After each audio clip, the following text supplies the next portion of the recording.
Boa noite, amigos. Estamos começando mais um programa. Que papo é esse aqui na TVC Gazeta?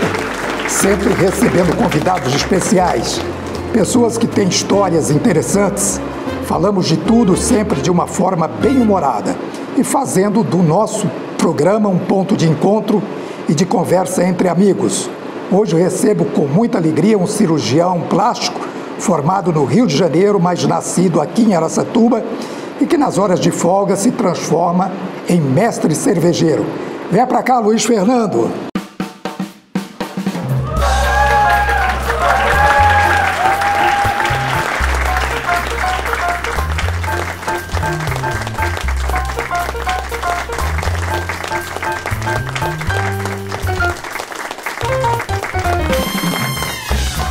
Vi inicialmente que você se declara em sua página no Instagram como uma pessoa apaixonada pela família. E você é casado com a Juliana Garcia, que também é cirurgiã na área da pediatria, e você tem duas lindezas, que é a Mariana e a Bruninha, que são as coisas mais fofas do mundo. E aí não dá para ser diferente, tem que ser apaixonado por a família, vendo aquelas lindezas correndo pela casa, né? Com certeza. Eu acho que eu sempre fui muito apaixonado pela minha família. Quando você fala isso, é quase que instantâneo, assim. Eu penso isso desde a infância. Minha mãe fala sempre que eu sempre fui mais carinhoso, sempre fui muito apegado, e isso fez parte da minha história. Eu tenho essas duas lindezas, a Mariana e a Bruna. A Mariana mais velhinha, tem 8 anos, e a Bruna mais novinha, tem 4 anos. Duas personalidades completamente diferentes. Duas meninas lindas, maravilhosas, mas totalmente diferentes. A Mariana um pouco mais amorosa, um pouco mais sociável. Onde ela chega, ela se identifica já faz amigos a todo momento. E a Bruninha já um pouco mais cautelosa, demora um pouco mais para você conseguir a amizade dela, mas também uma criança linda, maravilhosa. E é claro, eu sou muito apegado aos meus pais também, a minha família, né, minha família aqui de Araçatuba, toda aqui. Eu sou nascido na Santa Casa, né, tenho essa criação, fiz uma parte da minha criação também em Rio Preto, fui fazer minha medicina no Rio de Janeiro e a gente... Você tem irmãos? Tenho 2, eu sou o do meio. Ah, tá. Também nessa área da medicina, não? Não, eu sou o primeiro médico da família. A minha irmã é farmacêutica e meu irmão é engenheiro. Então, tem essa puxei a fila aí da medicina. Muito bem. Como você é um cirurgião plástico que gosta de produzir cerveja, eu posso perguntar, quando uma cirurgia tem alguma intercorrência, sei que os médicos procuram não deixar essas intercorrências acontecer, mas quando ela acontece, o médico sai da cirurgia espumando mais do que a cerveja? Olha, sai bravo, viu? Sai bravo, mas é importante a gente manter o controle na hora, né? Eu sempre falo que a segurança é um ponto-chave dentro de cirurgia plástica. Então a gente sempre trabalha pensando que algo eventualmente pode dar errado. Pode dar errado, não que dê. A chance de dar errado é muito pequena, muito baixa. Mas o trabalho é para dar certo. O trabalho é para dar certo. Aí a gente sempre trabalha com a redundância de segurança. Sempre que alguma coisa está errada, então a gente já tem na cabeça algo montado, algo que pode ser feito para amenizar o problema da primeira. Mas a gente sai bravo, sim. Isso aí é fácil. Você já disse, você é nascido em Araçatuba, foi estudado no Rio de Janeiro. Como foi essa decisão de seguir pelo caminho da medicina e depois na área da cirurgia plástica? É uma história interessante, porque eu nasci aqui na Santa Casa, mas que me criei também em Rio Preto, né? Tenho esse apego à família. E sempre fui um garoto muito dedicado, muito estudioso, dei muito trabalho para minha mãe, mas... e também sempre percebi dentro de mim esse apreço pela área médica. Eu sempre tive muito orgulho, ou muita admiração pelos médicos, né, que eu eventualmente ia e eu conhecia. E isso me levou para pensar em fazer medicina. Agora, às vezes... eu tinha receio de falar para as pessoas que eu queria ser médico, porque eu tinha receio do julgamento, sabe? Sim. É uma coisa até estranha, né? Mas é verdade.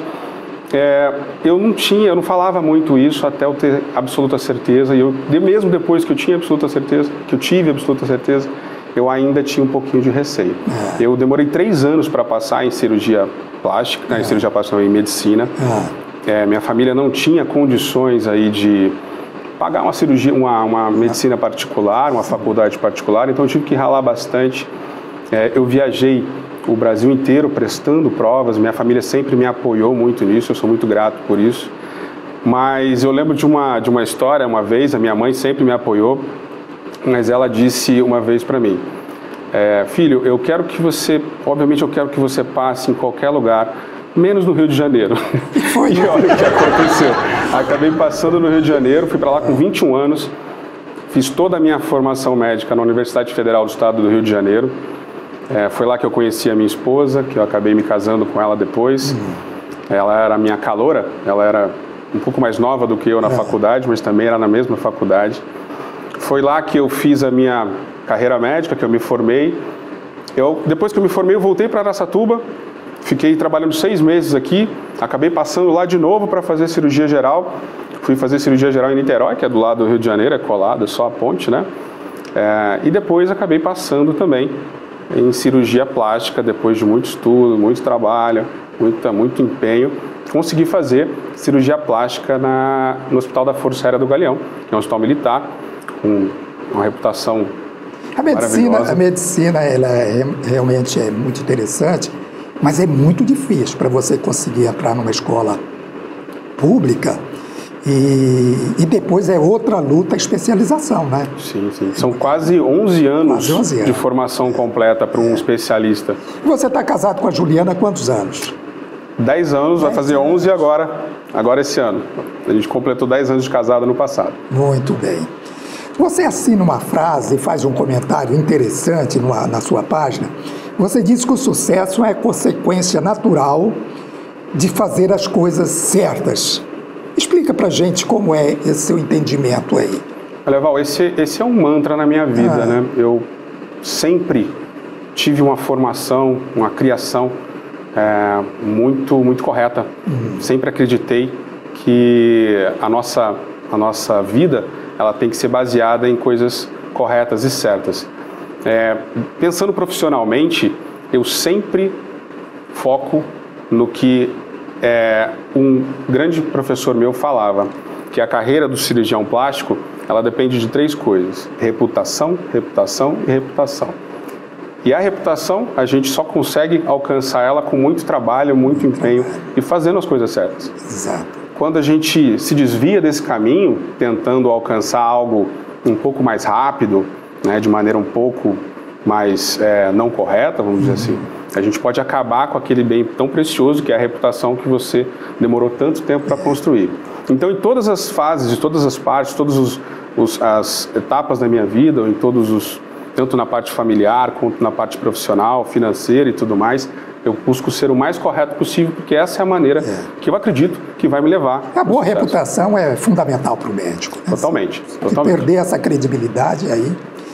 Bom, o Brasil, em 2018, assumiu a liderança de cirurgia plástica no mundo. E esse número tem crescido ano após ano. Já entre especialistas, colegas da sua área, que se preocupa com essa banalização, desculpa, entre aspas aí, da cirurgia plástica. Qual a sua opinião sobre isso?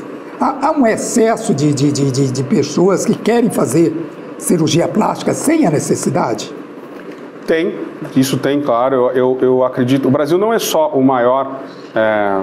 a maior referência em cirurgia plástica do mundo, como não só em número, quanto em qualidade também. Eu falo que o Brasil é um grande berço de talentos em cirurgia plástica. Nós formamos cirurgiões plásticos e hoje existem cirurgiões plásticos com uma expressão no mundo todo e com um nome absurdo, né? Carregados desde o Pitangui lá daquela época e tudo. Então, o nome da cirurgia plástica brasileira no mundo é muito forte. E, obviamente, o número de cirurgiões plásticos no país aumentou muito nos últimos anos. E isso gerou talvez uma desvalorização, uma busca por concorrência, por queda dos preços, né? E aí um maior acesso à cirurgia plástica. E junto veio também uma certa banalização do procedimento. O mais importante que eu vejo nesse ponto é a valorização pessoal do cirurgião, se valorizar como um bom cirurgião, dedicar estudo, dedicar investimento próprio em carreira, em atualização, em tecnologia, para que ele não caia nessa da banalização, dos pacientes querendo procedimentos por qualquer coisa. E penso que o profissional tem que ter esse compromisso de ter a coragem de dizer não é o caso de fazer essa cirurgia. Isso é muito bom. Essa parte da negação, né, da gente negar uma cirurgia plástica, está envolvida na nossa profissão. Isso é fato. A gente tem que classificar o paciente como um paciente que está apto à cirurgia. Quando ele não está apto, a gente, obviamente, tem que negar. Tem que negar. Eu não ia nem lhe fazer essa pergunta, porque eu sei que você não trabalha com harmonização facial. Mas é uma questão que está se discutindo muito hoje, essa onda desenfreada de harmonização. E em muitos casos temos visto desarmonização, né? Exato. Você vai lá para melhorar e sai pior, com faces deformadas e bocas deformadas. Tudo isso em nome dessa beleza fácil, né? Em busca fácil de uma beleza, de se construir sem essa preocupação de fazer a coisa bem feita. Eu sei que você não trabalha com isso, mas eu gostaria de saber de um cirurgião plástico, como é que vê essa questão? Hoje, Bittencourt, a gente tem, eu acho que é a mesma questão da banalização. A cosmiatria, que é a parte da cirurgia plástica que mexe com essa parte estética de procedimentos faciais, botox, preenchimento, coisa do tipo, que é a harmonização facial, ela cresceu muito, né? Cresceu muito nos últimos anos e foi invadida por outras especialidades também. A gente tem uma certa proteção do nosso estudo, né? Da nossa especialidade, né? Não querendo desqualificar nenhum profissional, que eu acho que existem profissionais bons em qualquer área, mas também existem profissionais ruins em qualquer área. E o que eu vejo é que existe aí algumas pessoas que pensam que o procedimento, pela facilidade que ele pode ser feito, ele acaba traindo pessoas que não estão qualificadas para fazer. Tanto, aí eu vejo também uma questão de uma dupla culpa aí, né? A culpa tanto do profissional quanto da pessoa que está fazendo. Quando não existe esse casamento, acabam que se produzem aí aberrações e exageros, né? E um ponto muito importante dentro da nossa formação como cirurgião plástico é saber conter isso. A parte de harmonização facial, ela está muito focada também na parte da dermatologia.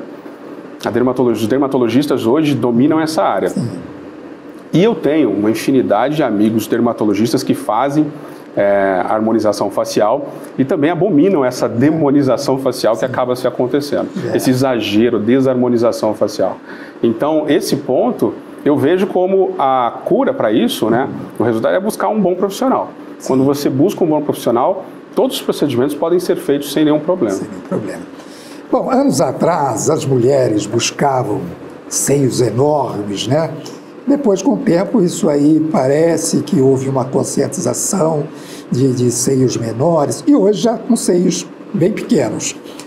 Qual é a sua orientação quando o cliente lhe procura para uma colocação de prótese? Que avaliação você faz do aspecto físico e aquilo que vai ficar adequado? Aí você já tocou num ponto que eu domino, que é a parte que eu mais me dedico, que é a cirurgia mamária. Eu faço hoje uma técnica que a gente chama de prótese de recuperação rápida, mas a prótese de recuperação rápida real, no modelo que a gente chama de R24R, que é uma atualização da cirurgia de prótese de mama, onde a gente busca não só uma recuperação uma recuperação rápida, em até 24 horas após a cirurgia, o paciente pode pentear o cabelo, dirigir, voltar às suas atividades normais. E isso é a cereja do bolo, porque, na verdade, o que esse protocolo, esse estudo dentro de prótese de mama entrega é uma cirurgia mais harmônica com a escolha correta das próteses. E aí entra nesse ponto que você tocou. A escolha correta das próteses é um ponto-chave dentro dessa técnica de recuperação rápida.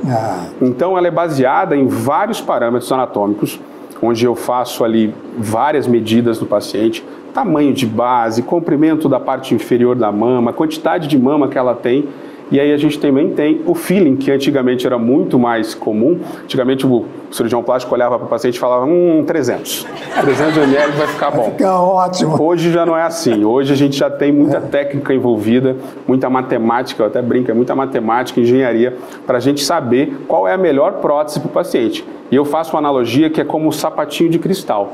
Tem que encaixar no pé da Cinderela, também a prótese tem que encaixar no pé, aliás, na mama das nossas pacientes. Então a escolha ela é baseada em uma infinidade de coisas hoje. Hoje as próteses estão muito melhores também, né? A qualidade melhorou muito. Sim. E hoje o risco daquela rotatividade da prótese, né? Que eu penso que reduziu muito, né? Assim, na verdade existe um conceito aí que é o seguinte, as próteses obviamente hoje são muito melhores do que antigamente. Só que elas são melhores em alguns pontos de durabilidade. Antigamente se tinha uma ideia de que era necessário trocar a prótese a cada 10 anos, por exemplo. Sim. Isso hoje já não existe mais, tanto por conta da modernização das próteses, tanto por uma questão de bom senso. Por exemplo, o paciente chega no meu consultório com 10 anos de prótese, mas não tem nenhuma queixa estética, tá linda a prótese. Sim. Ou também não tem nenhuma queixa sintomática, não tem dor, não tem nenhuma alteração anatômica. Eu peço alguns exames, vejo se a prótese está boa, se está ok, se não está rodada, se não está perfurada. Se não tiver, deixa ela lá. Só vamos acompanhar a cada ano essa prótese para saber o momento certo de trocar. Não estou falando que a prótese é eterna, não. Mas é necessário um acompanhamento e hoje a gente não tem mais essa necessidade. Com relação à rotação das próteses, hoje a gente tem utilizado próteses de nanotextura, que são próteses mais lisas. Então a rotação, na verdade, até aumentou. Aumentou, mas por esse fator. Sim. Não é comum, tá? Não é comum e também não há nenhuma urgência. Pode ser visto com calma esse tipo de alteração. Então... E essas próteses hoje são produzidas no Brasil ou são próteses importadas? A maioria é importada, a grande maioria. Tinha uma das próteses que a gente utilizava, que era produzida aqui no Brasil, mas ocorreu um problema na fábrica e agora ela é produzida na Califórnia, a outra é produzida em Porto Rico, a outra é produzida na Alemanha. São as próteses que a gente mais usa. Tem as americanas, a maioria é importada, tá? E você tocou numa questão aí de vazar o produto. E que consequência tem para o corpo da mulher o vazamento desse produto? Antigamente, essas próteses, muito antigamente, elas eram salinas, eram preenchidas com soro fisiológico. Se ela perfurasse, não tinha problema nenhum, aquele soro era reabsorvido. Depois, as próteses passaram a ser produzidas, completadas com um gel, né, um silicone em gel. E no começo, esse silicone, se a prótese perfurasse, ele poderia cair, vazar da prótese e infiltrar no tecido, gerando algum tipo de problema, como contratura, seroma, que é o acúmulo de líquido ali, uma reação inflamatória, nada mais do que isso. Às vezes ele migrava até para a região da axila, enfim. Hoje as próteses são muito mais modernas, como a gente já falou, né? Hoje, se você pegar uma prótese aqui e cortar ela no meio, o gel não vaza. Então o gel é coesivo. Então um rompimento, uma perfuração da prótese, praticamente não causa problema nenhum. Muito bem. Nós vamos fazer um pequeno intervalo e nós voltamos com o segundo bloco conversando sobre cirurgia plástica com o Dr. Luiz Fernando, que é um assunto que eu tenho certeza que o telespectador tem interesse em acompanhar isso em casa. Até já.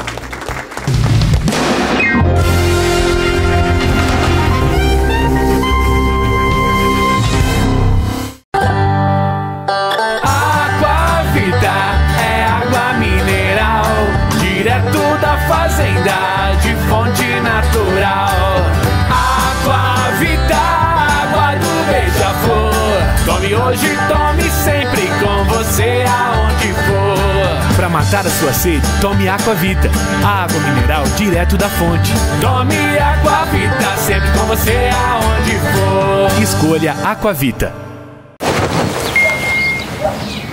Pé na estrada, tô só começando. Pra lidar com grana é bom aprender. Quero parceria, encarar o mundo. Não é mais um banco, é conta cash, baby. Eu dou o tom com meu cartão. Mesada não falha, minha conta é on. Minha conta é BB Cash, BB. Banco do Brasil, pra tudo que você imaginar. Tudo é coragem. Mudar o visual. Ter um filho. parir uma ideia. Dizer não. Dizer tudo. Encarar o mundo. Vai com coragem. Luna vai com você. Natura, a casa de perfumaria do Brasil. O que cabe no seu bolso? Carteira? Chaves? Chiclete?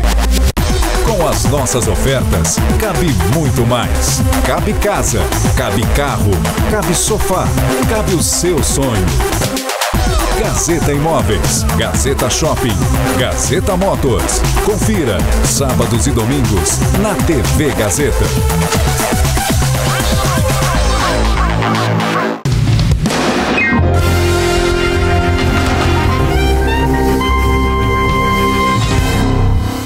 Muito bem, estamos de volta com o segundo bloco de Papo é Esse?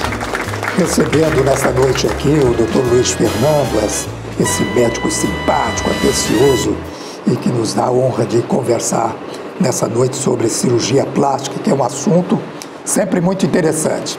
Doutor, a lipo é um procedimento estético, Sim. Mas há pessoas que acham que a lipo é um procedimento de emagrecimento. Esse é o maior incorreta, né? Esse é o maior erro da paciente que chega no meu consultório buscando uma lipo. É o erro mais comum, que é achar que a lipoaspiração é uma cirurgia de emagrecimento. E por dois motivos principais, ela não é uma cirurgia de emagrecimento. Pensando do ponto de vista de segurança, quando a gente vai fazer uma lipoaspiração, a gente só pode retirar até mais ou menos 7% do peso da paciente em volume. E quando a paciente está acima do peso, esses 7% podem não ser suficientes do ponto de vista estético. Ou seja, o resultado não vai ficar bom se eu tirar só 7%. Então, se o cirurgião quer pesar um pouquinho mais a mão e tirar mais de 7%, ele aumenta o risco da cirurgia e aí diminui a segurança do procedimento. Então, ele está errado, não pode fazer isso. E se ele faz esse procedimento em até 7%, a paciente não fica satisfeita. Então, a cirurgia de lipoaspiração ela é uma cirurgia de contorno corporal. Ela tem que ser feita para o paciente que está aproximadamente ali perto do peso, né? Eu chamo de peso operável, não é o peso ideal dela, mas é o peso operável onde a gente consegue entregar um resultado bom com segurança. Com 7 quilos... Os 7% do peso dela, mais ou menos, em volume. Tá. E o que é lipoaspiração HD? A lipoaspiração HD virou a febre, né, nos últimos anos em cirurgia plástica. Todo mundo se dedicando a isso, porque é uma cirurgia muito bonita. O HD vem de High Definition, de alta definição. E existem vários tipos de lipoaspiração, desde a menor definição, assim uma lipo que a gente chama lipo tradicional, para as definições média e alta. O erro é achar que a cirurgia de lipo HD, de alta definição, ela serve para qualquer paciente. Não, ela é uma cirurgia onde a gente tenta exaltar a parte muscular, né? As curvas, as sombras anatômicas da musculatura da paciente, que a paciente já tem. Então, o paciente precisa ter uma musculatura já definida, tem um perfil mais atlético. Porque senão, a gente acaba fazendo uma cirurgia que fica artificial, com buracos na gordura. É aquele fake abdômen, aquele abdômen falso que a gente fala. E aí não é legal. Então, a cirurgia de lipo HD é uma cirurgia de alta definição, ou seja, é um refinamento que a gente tem dentro da cirurgia de lipoaspiração. Muito bem. A gente sabe que hoje a procura pela colocação de prótese é muito grande, mas também tem aumentado muito a procura para se aumentar o bumbum, né? Sim. E tem a técnica da lipoenxertia e a prótese de glúteo. Não sei se eu falei o nome certo. Tá certo. Que garante melhor resultado. Dessas duas, o que a busca é maior, que dá um resultado melhor? Perfeito. Na verdade, existem 3 técnicas para se aumentar o glúteo. Uma, eu nem cito, você me disse só 2, né? Uma eu nem cito porque ela é proscrita, ela é contraindicada, eu não indico para os meus pacientes, que é a colocação de algum material, um polímero ali, né? Um silicone. Que a gente já viu muitos problemas com isso. Um PMMA, isso é uma cirurgia que não deve ser feita, né? Enfim, pelos problemas que acarretam. Então a gente sobrou, aí são as outras 2 técnicas mais comuns, que é a prótese. E a prótese, ela dá um resultado um pouco mais artificial. Ela é para aquela paciente que a gente não consegue colher a gordura para fazer o aumento com a gordura. mas ela tem uma indicação para, por exemplo, um contorno glúteo que precisa de um formato melhor ou de um volume maior. Aí a prótese é bem indicada. Como é uma cirurgia que ainda também tem um risco que é até pequeno, um risco baixo, mas eu acho que para os meus padrões de resultado e de segurança, eu procuro não indicar muito.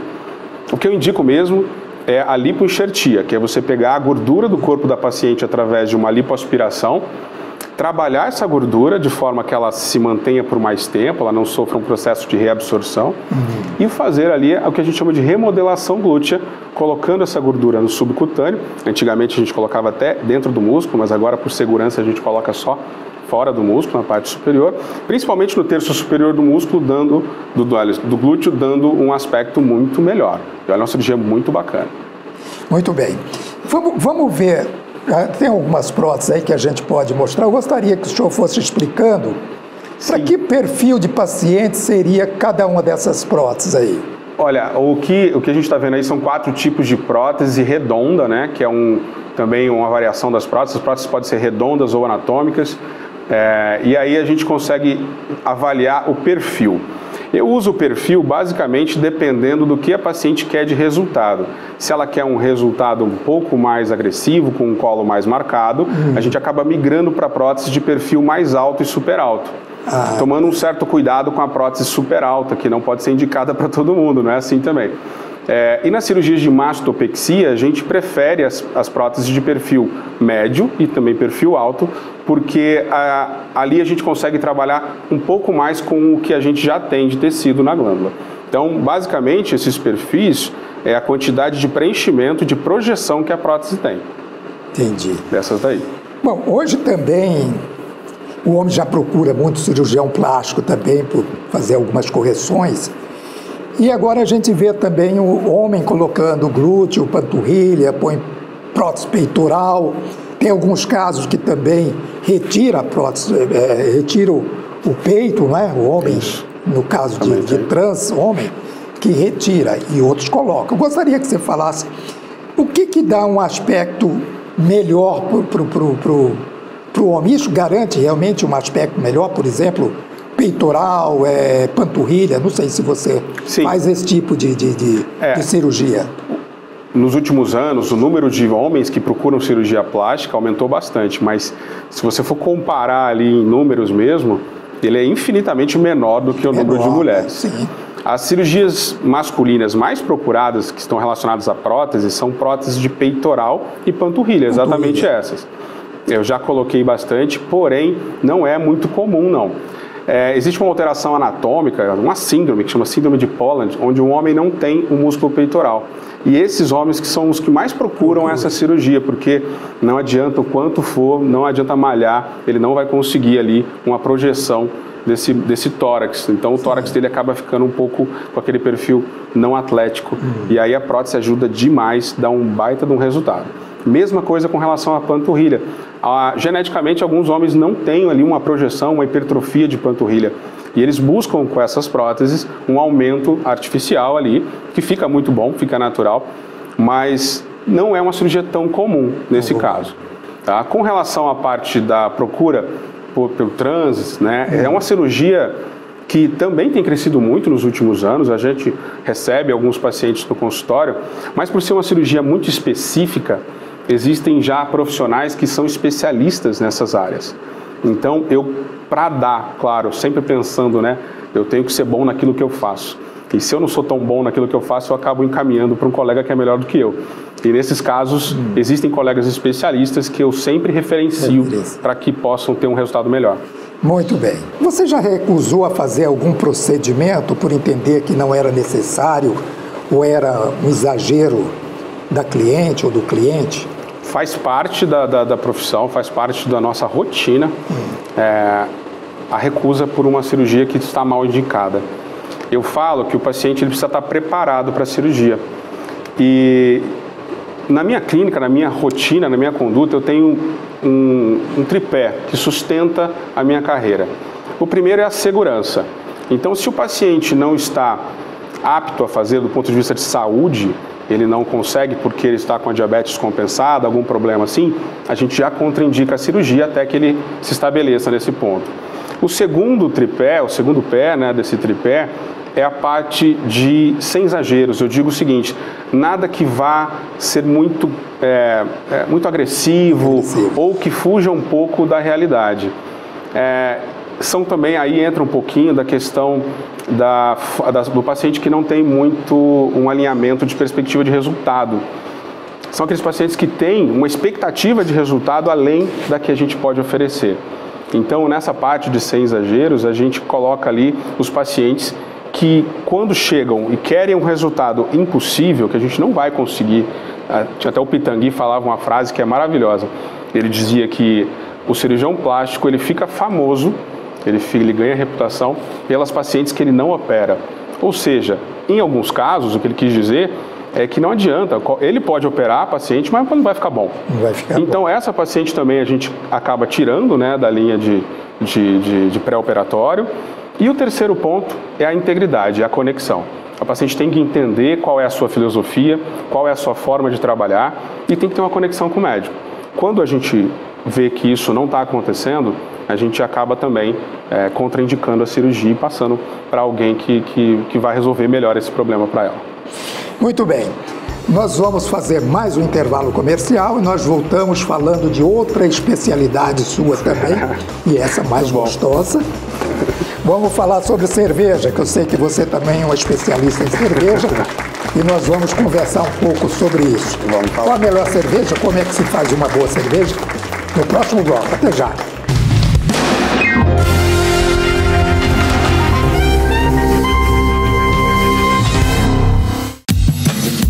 Gente, cheguei poderosa. A partir de agora, eu, Veveta, vou mostrar pro Brasil inteiro. Gente, sou eu sim, sou eu, Veveta, ou melhor, Dani Calabresa.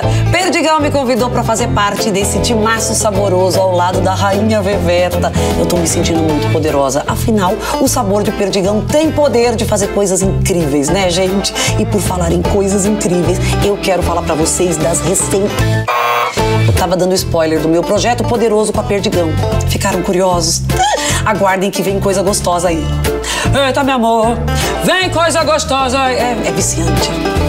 Até eu parei. Eita, vem.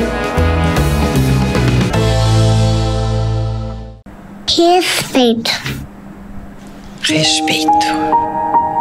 Respeito. Respeito. Respeito. Respeito. Mas e as outras palavras? Humanidade, bondade, esperança. Sem respeito, elas não existem.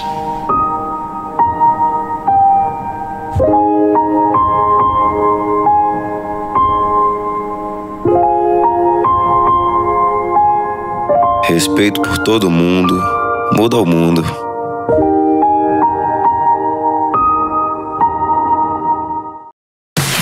Na Claro, você faz seu verão de celular novo e não é só um, não. Compre um smartphone 5G em 24 vezes sem juros e leve outro. Faça seu verão com a sua galera. Tá longe? Aproxima! Tem Passaporte Américas. Faça seu verão com muito giga pra curtir suas séries, seus filmes. Vem de maratona, sem limite. Se joga de ladinho, joga deitadinho. Vem pra Claro e faz o seu verão.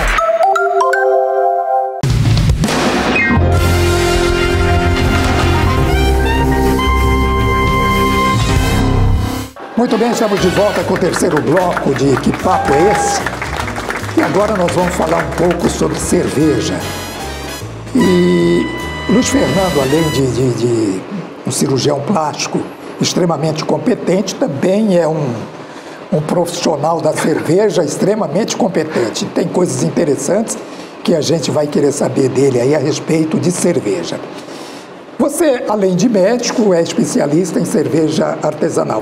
Você produz a cerveja pelo prazer de produzir ou você, para o seu consumo, lá na sua casa só tem cerveja sua, ou você também produz para os seus amigos? Eu acho que as duas coisas. Eu faço cerveja como um hobby, né? Eu tenho esse hobby já há algum tempo, pelo menos 5 ou 6 anos eu faço cerveja artesanal, como uma forma de fuga, né? A gente precisa ter um hobby para sair um pouco da nossa rotina, e eu me dedico à cerveja artesanal que é uma coisa que eu gosto muito, e faz parte também o processo, né? A cerveja às vezes demora 1 mês, dependendo do tipo, 2 meses para ficar pronta. Então você tem que acompanhar o processo. Então eu gosto de produzir, gosto desse processo, desse cuidado todo para produzir algo legal, mas também gosto de tomar.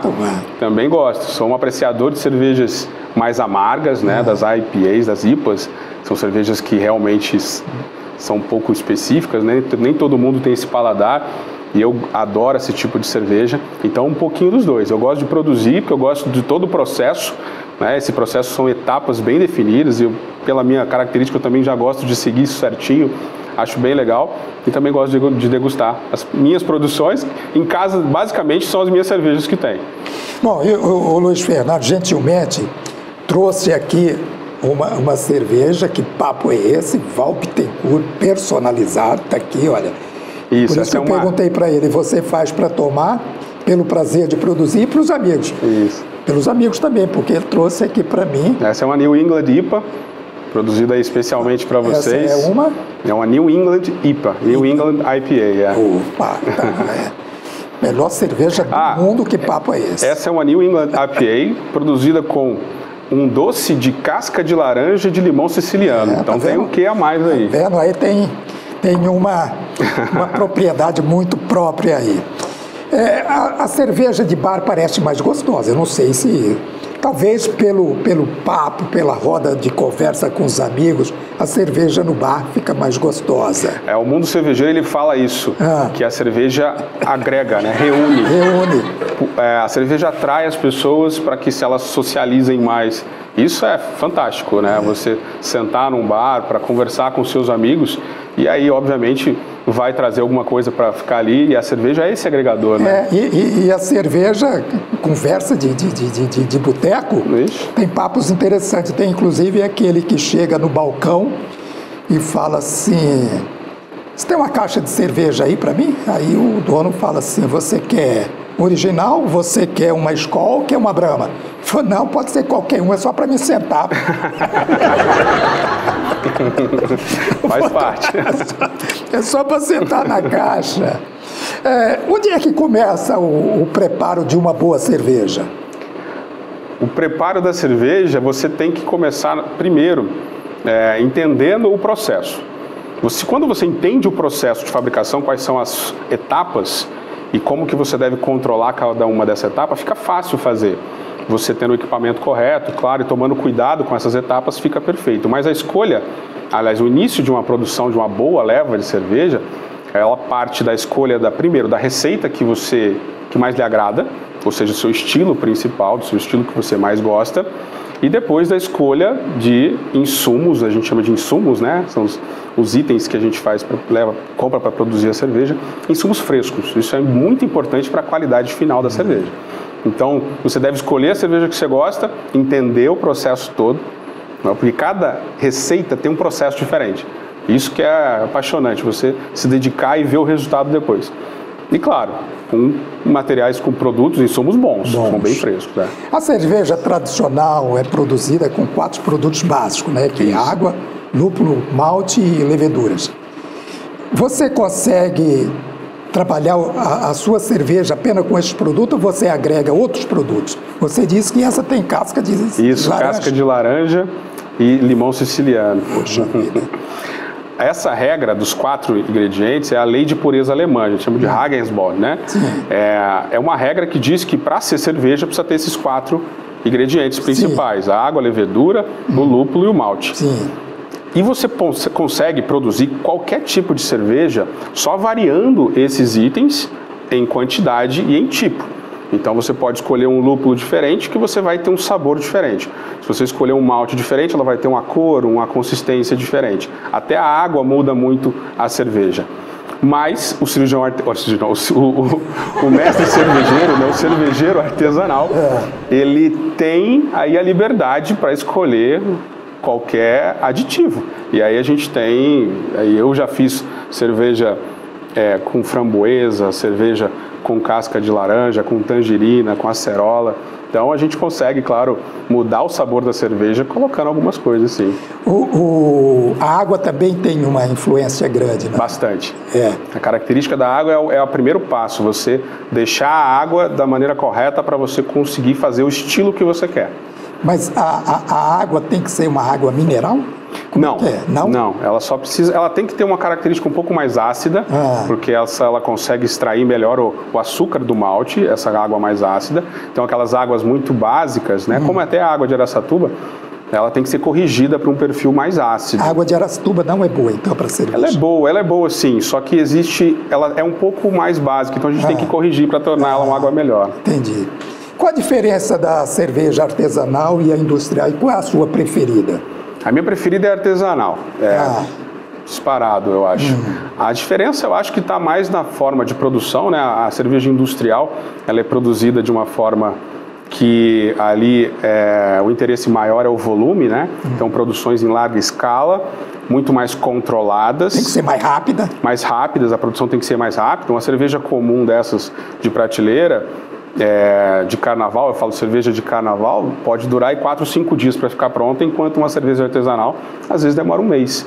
Então, essas cervejas artesanais, elas são muito mais,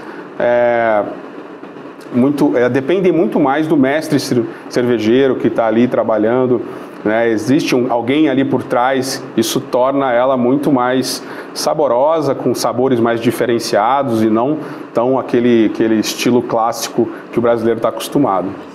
Quando você chega no bar e aí não tem a artesanal, você vai ter que tomar uma cerveja industrial, qual é a sua preferida? Não tem problema, vamos fazer propaganda para aquela que você prefere. Na verdade, a gente prefere aquela verdinha, né? Aquela que é a mais...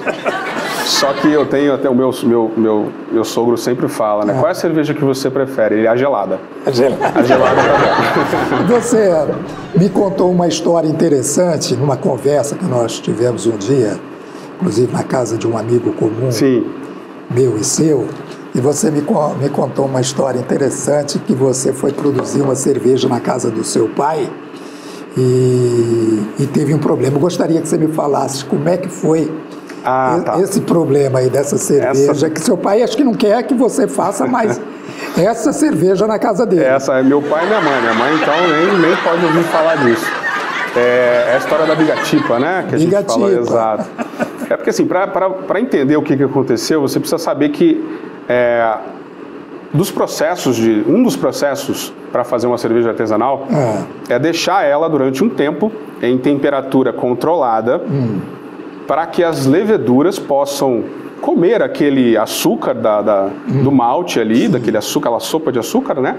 E gerar o gás carbônico e o álcool característico da cerveja.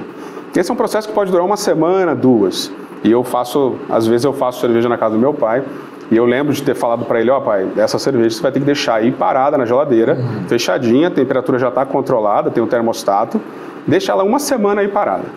Só que eu acabei deixando pouco espaço no fermentador e aí ela transbordou. E aquela sopa de açúcar caiu no fundo da geladeira. Quando eu abri a geladeira, tinha um monte de bichinhos ali embaixo que se reproduziram ali, comeram aquilo. E aquilo foi um caos. Minha mãe já não queria que eu fizesse a cerveja mais. Achou que a gente tinha perdido, mas na verdade a contaminação ela não ocorreu, tá? Não teve nenhuma contaminação da cerveja porque o sistema é todo fechado, ele só sai, né? Não entra.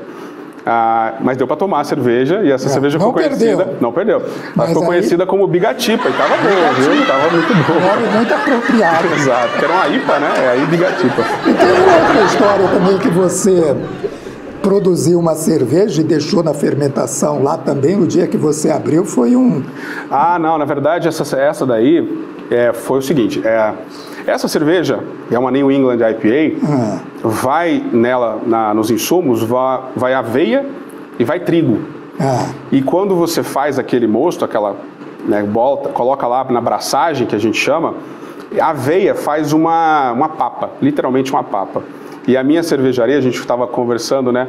Eu sou um cervejeiro eu tenho panela elétrica, e a minha panela elétrica ela é de recirculação, tem uma bomba que fica jogando esse líquido recirculando ali para tirar mais o malte.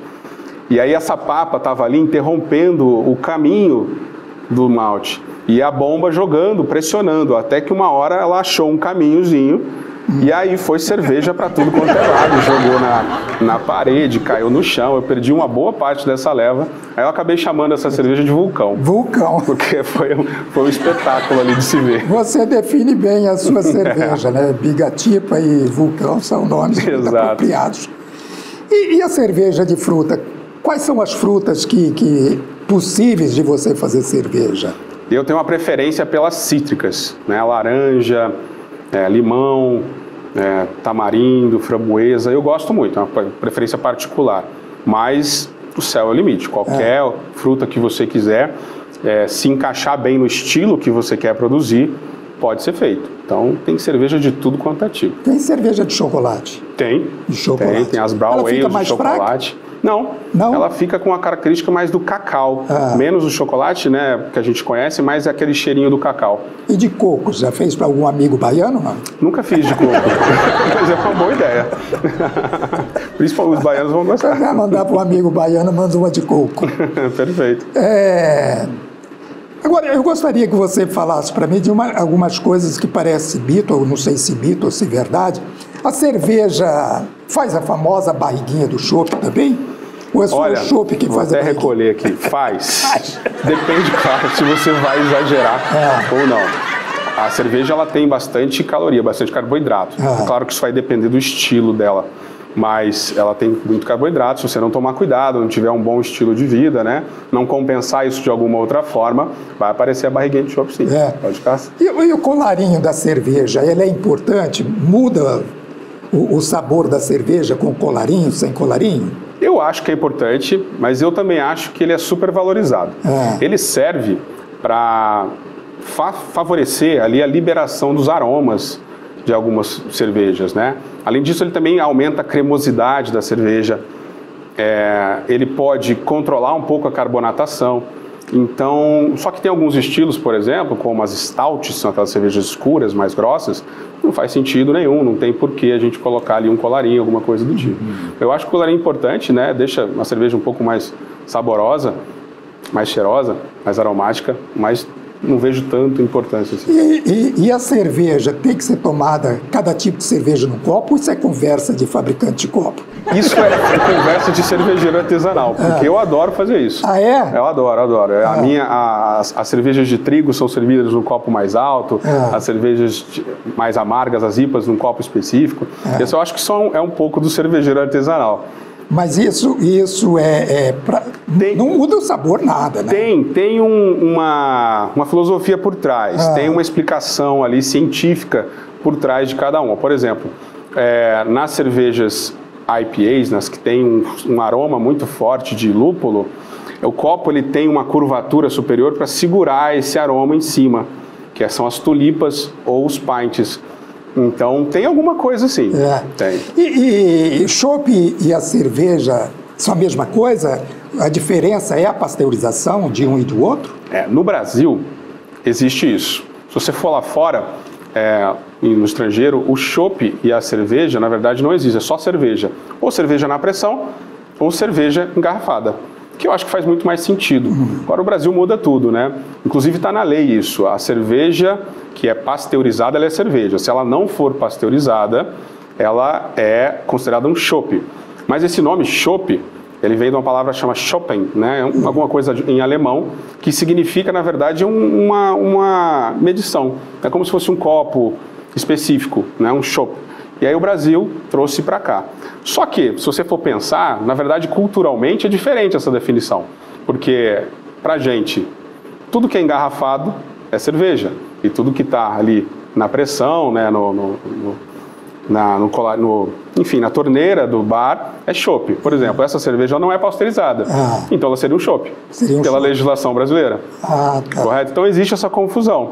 Mas isso é muito bom para a conversa de bar mesmo. Acho que faz muita diferença. E por falar em conversa de bar, eu gosto dessas conversas de bebedor de cerveja.